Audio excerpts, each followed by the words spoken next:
Dear students, आज हम करने वाले हैं डिस्कवरिंग टट या तुत भी इसको बोल सकते हैं, द सागा कंटिन्यूज, जिसको A.R. विलियम्स ने लिखा है। इस चैप्टर को शुरू करने से पहले हम इंट्रोडक्शन जान लेते हैं इस चैप्टर का। Egypt was once a cradle of civilisation. The emperors of country were better known as pharaohs।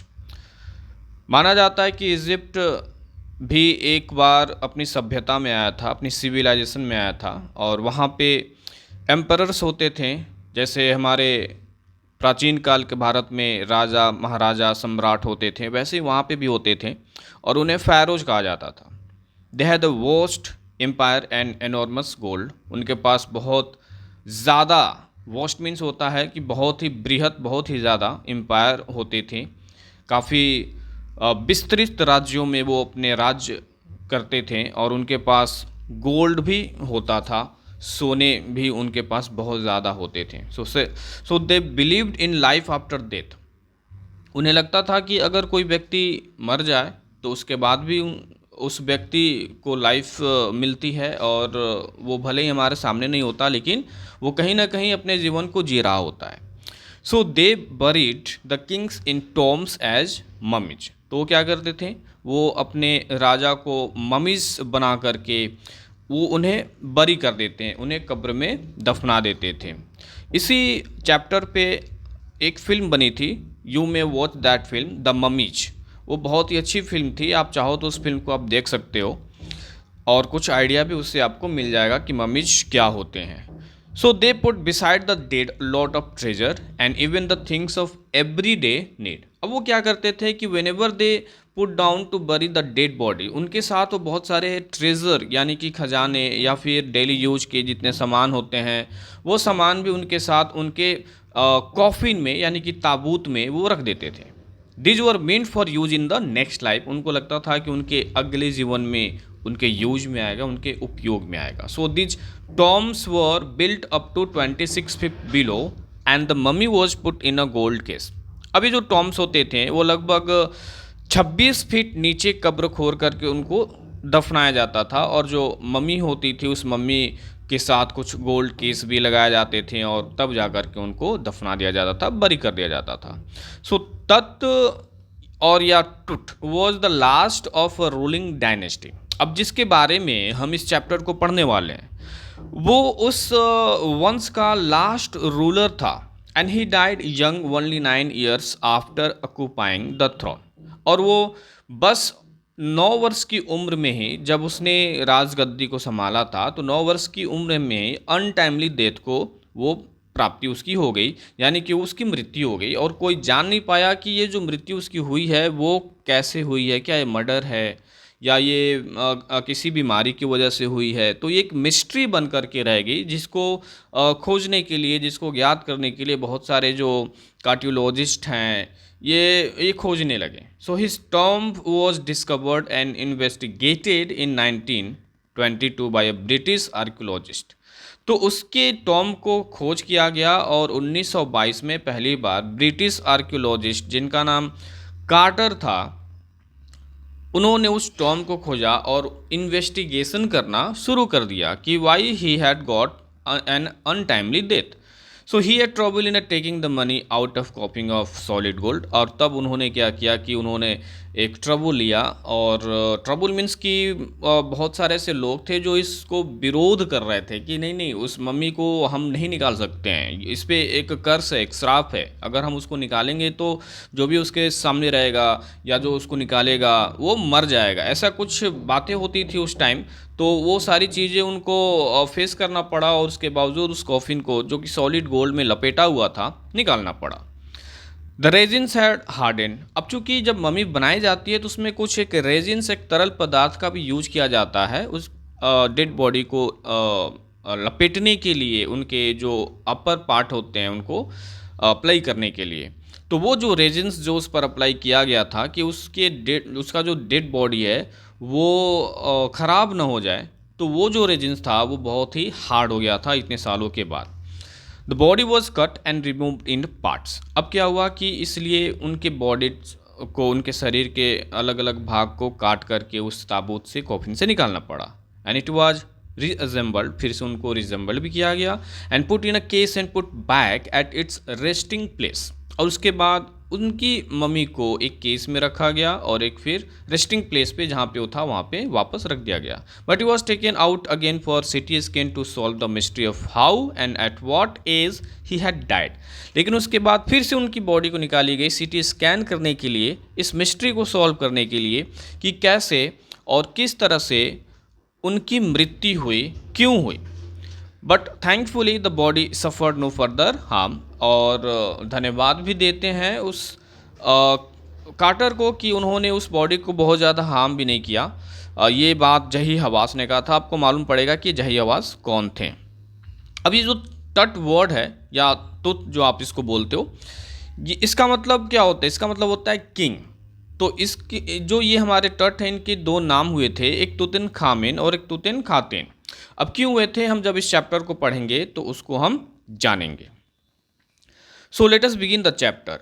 He was just a teenager when he died, the last heir of a powerful family that had ruled Egypt and its empire for centuries. तो वो क्या थे? He was just teenager. Teenager means कि वो 13 to 19 के among में, between में वो उनकी एज थी और उसी टाइम वो मर गए।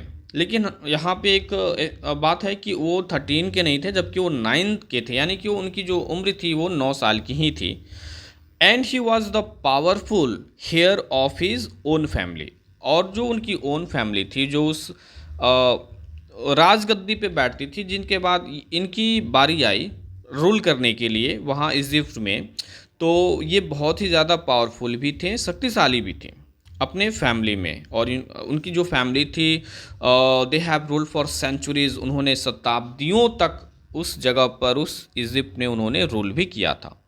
सो he was laid to rest laden with gold and eventually forgotten. If eventually means होता है फाइनली। तो उसके बाद जब उनकी मृत्यु हुई, when he got died, so he was just laden with, laden means होता है द ग्रेव कवर्ड विथ, यानी कि जो उनका ग्रेव था उस ग्रेव को गोल्ड से कवर किया गया और फाइनली जो था उनको उसमें बरी कर दिया गया। सारे लोग उनको भूल गए। So since the discovery of his tomb in 1922, the modern world had speculated about what happened to him. So when it was discovered that there was a tomb, and it was discovered in 1922 in modern world, so it was speculated that how he had got death, what happened to him, why, whether he was murdered or what happened to him, कि वो untimely death को प्राप्ति हुई उसकी। So the most extreme possibility, इनके लिए क्या possibility हो सकती है, सबसे ज़्यादा पॉसिबिलिटी क्या हो सकती है, यानी कि संभावित कारण क्या हो सकता है कि उनकी मृत्यु हो गई। So now living his Tom for the first time in almost 80 years, Tut has undergone a CT scan that offers new clues about his life and death. So what happened? Living his tomb for first time in almost 80 years. उनकी जो Tom थी लगभग 80 years तक, यानी कि 80 वर्षों तक ऐसे ही उसी कब्रगाह में पड़ी हुई थी। And after 80 years the body of Tut has been taken out for CT scan and it offers us a new clue. एक नया क्लूज इसने दिया कि उनकी मृत्यु, उनकी लाइफ या डेथ के बारे में, उनकी कैसे मृत्यु हुई, उनकी डेथ कैसी हुई, and provides precise data for an accurate forensic reconstruction of the boy's pharaoh. और उसके प्रिसाइज मीन्स होता है एग्जैक्ट। सो इस तरह से हमें एक एग्जैक्ट डेटा उसने दिया, उस CT स्कैन ने, इंफॉर्मेशन ने हमें एक एग्जैक्ट डेटा दिया। और फोरेंसिक रिकंस्ट्रक्शन जिसका मतलब होता है examining dead bodies to find out the cause of death.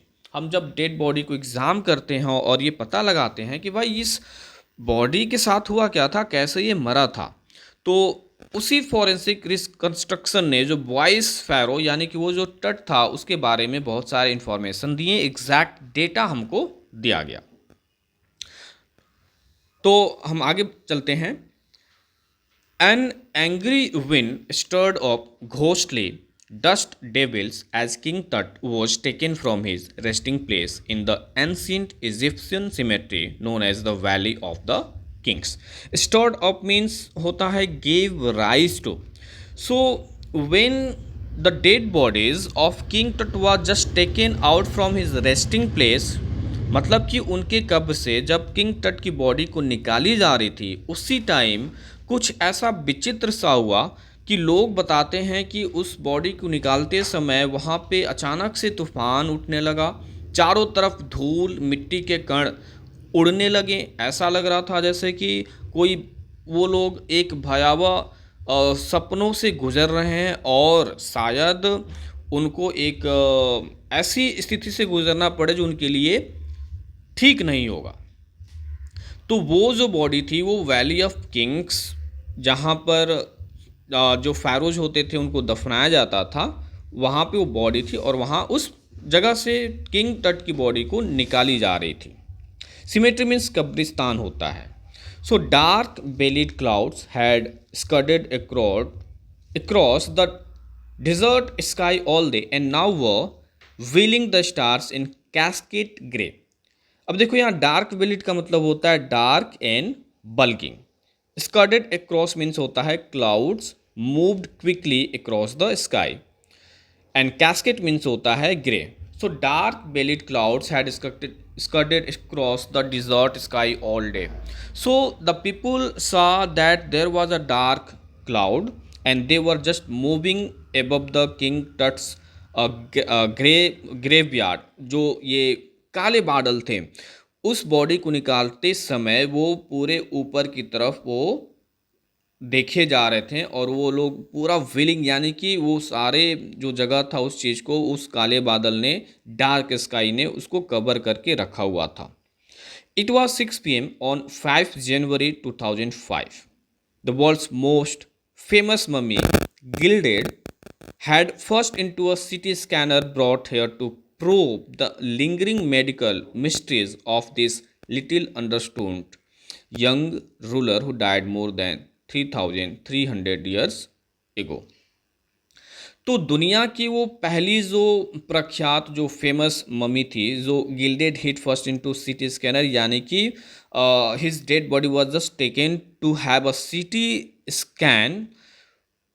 Probe means होता है examining, brought here to probe the lingering medical mysteries. उसने क्या किया कि हमारे सामने एक अचंभित तथ्यों को रख दिया। लिंगरिंग मीन्स होता है hanging for a long time, जो कि ऐसी मिस्ट्री थी जो बहुत ही सालों से बहुत ही वर्षों से हमारे सामने एक मिस्ट्री बन के पड़ी हुई थी। उस मिस्ट्री को सामने रख दिया ये सीटी स्कैन ने of this little understood young ruler who died more than 3,300 years ago, जो कि 3,300 ईयर्स पहले ही वो मर चुका था। वो कैसे मरा था और किस तरह से उसकी मृत्यु हुई थी इसके बारे में जानकारी मिली। अब देखो इसके बारे में अभी हमने बताया था कि 80 सालों तक उसकी जो बॉडी थी वो अभी उसी टॉम में पड़ी हुई थी।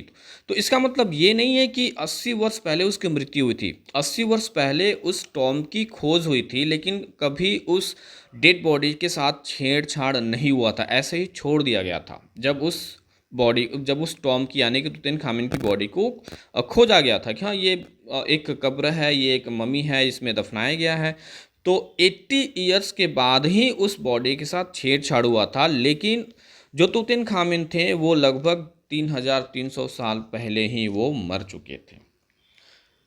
आज के लिए इतना ही काफ़ी है। हम all afternoon the usual line को अगले पार्ट में हम देखेंगे और तब तक के लिए goodbye. Thank you very much.